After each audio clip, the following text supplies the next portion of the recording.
El punto número 1, y rapidito va a ser, así que no se preocupen.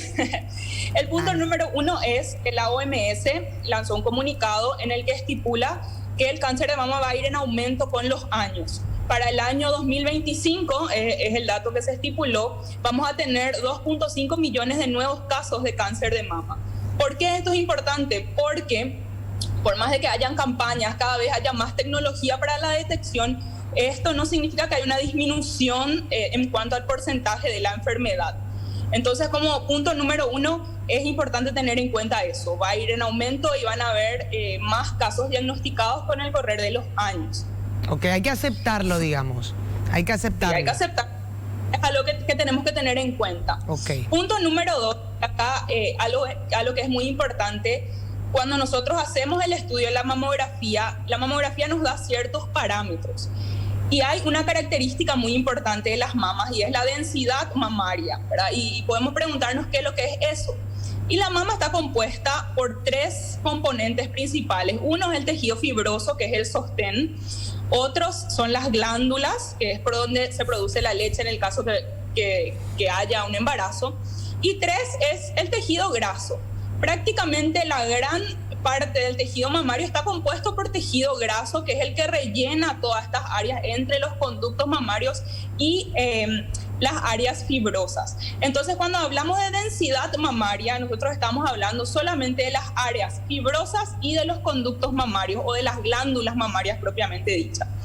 Entonces, un dato importante de la mamografía es que cuando la mamografía nos informa una densidad mamaria aumentada, eso se correlaciona con un mayor riesgo de desarrollar cáncer de mama. No es directamente proporcional y no es que todas las mujeres que tengan mamas densas van a tener cáncer de mamas, pero sí ya hay investigaciones que hablan de que el tejido mamario denso tiene un riesgo mayor de desarrollar cáncer de mama. Por ahí sí se estaban preguntando qué era tejido mamario denso, si tenían algún estudio que informaba eso. Bueno, básicamente es eso, ¿verdad? Es la relación entre la grasa que hay en la mama y estos otros 2 componentes. Y es para estar alerta, doctora. Para estar alerta. Si me siguen hasta ahí, continuamos. Totalmente, perfecto.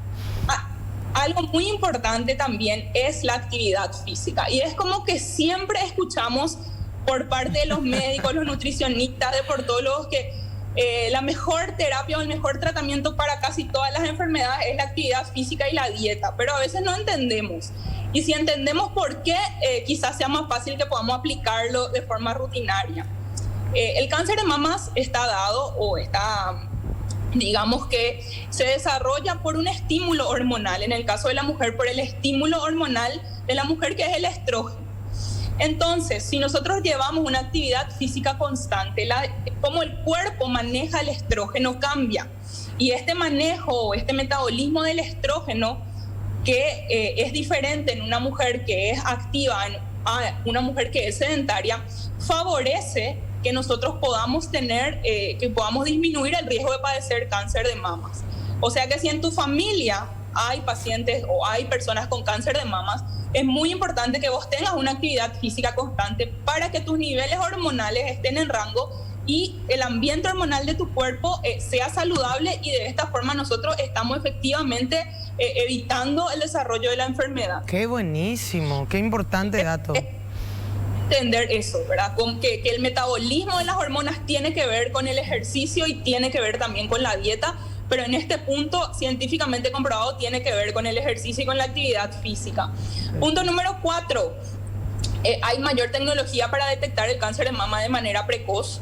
Nosotros tenemos, y en Paraguay hay lo que es la mamografía digital, que permite también detectar el cáncer de mama cada vez de manera más precoz. Si hablamos de mamografía y qué tamaño, a veces pues todos queremos escuchar números, ¿verdad? Si nosotros somos constantes en el estudio de la mamografía, una mamografía de manera regular, una paciente que se hace de manera regular puede detectar tumores desde los 4 milímetros, que es un número bastante interesante, ¿sí? Punto número 5, y esto quizás les interese ya también escuchar a Dante y Enrique, que el cáncer de mamas no es solo una cuestión de género, no es que solo las mujeres van a desarrollar cáncer de mama. De hecho hay casos de varones con cáncer de mama, sí, solo que el porcentaje es mucho menor, pero también es algo a tener en cuenta, ¿verdad? Sí, un dato importante. Mira vos. Sí. Punto número Número 6, y es algo que tenemos que saber, que hay tumores buenos y hay tumores malos. O sea que cuando vos te hagas un autoexamen de mamas o detectes algún tumor mamario por una ecografía o mamografía, el estudio que sea, este tumor puede ser benigno o puede ser maligno. No siempre un tumor indica que hay algo maligno. Claro. Entonces es muy importante estar acompañados y no asustarnos. Encontramos, sentimos un bultito, vemos algo diferente, consultar, hacernos los estudios correspondientes y de esta manera llegar al diagnóstico, ¿verdad? Cuando nosotros vamos a decir que el tumor es maligno, ¿cuál es la característica del tumor maligno? Es un tumor duro, que está fijo, que no se mueve y que generalmente no duele y tiene bordes irregulares, ¿verdad? Ese es el tumor más sospechoso, digamos. Totalmente. ¿Cuáles son las causas del cáncer de mama? ¿Verdad? Muchas veces nos preguntamos esto y básicamente hay un factor genético implicado acá, pero lo importante es que sepamos que es una exposición hormonal prolongada muchas veces la que desarrolla el cáncer de mama. Cuando una mujer tiene una exposición hormonal prolongada, cuando el periodo menstrual ocurre antes de los 12 años o cuando la menopausia ocurre después de los 55 años, entonces ahí tenemos una ventana mayor de mayor exposición hormonal, ¿sí? Incluso una mujer que nunca ha tenido hijos o que nunca dio de mamar también tiene una exposición mayor. Digamos que esos periodos sin exposición hormonal son periodos de protección contra el cáncer de mamas, ¿sí? Entonces esos son datos a tener en cuenta. Si tenés una mamá tía que ya tiene 58 años y todavía no está en la menopausia, bueno, probablemente tenga un periodo mayor de exposición hormonal, ¿verdad? Son datos que tenemos que tener en cuenta porque todo suma. Y lo otro que también estuve hablando es el sedentarismo. ¿Por qué? Por lo que expliqué, que nuestras hormonas se metabolizan de manera diferente en una mujer activa a en una mujer sedentaria. Punto número 8, si hablamos de la herencia, en números 10% del cáncer mamario va a ser hereditario, ¿verdad? Entonces el 10% de los cánceres de mama van a tener un factor genético o una predisposición genética hereditaria. Este número 10% es un número importantísimo. Entonces, ¿qué acá nosotros tenemos que tener en cuenta? Generalmente cuando nosotros hablamos de la mamografía decimos 40 años, hacete tu mamografía.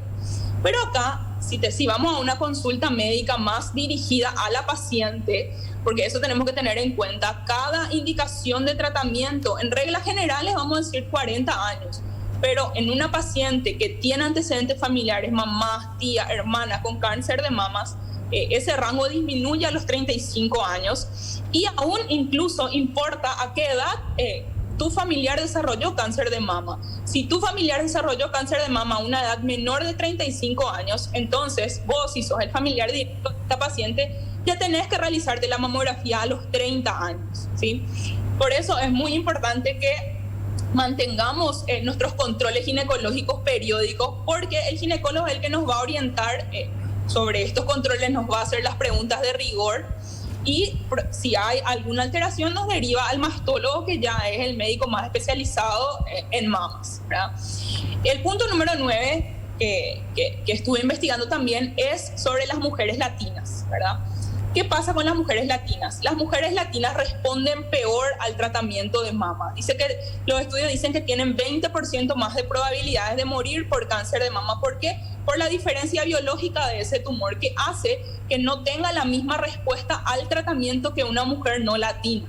Entonces, cuando me refiero al tratamiento estoy hablando de la quimioterapia, ¿sí? Entonces, acá es otro punto a tener en cuenta, ¿verdad?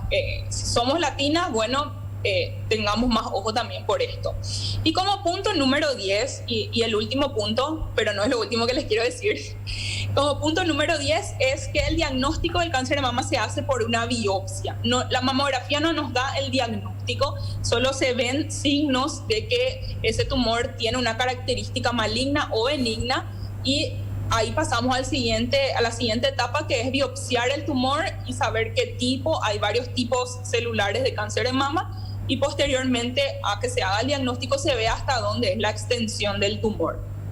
Y algo que, bueno, esos eran los 10 puntos básicos, ¿verdad?, que creo que son importantes de compartir.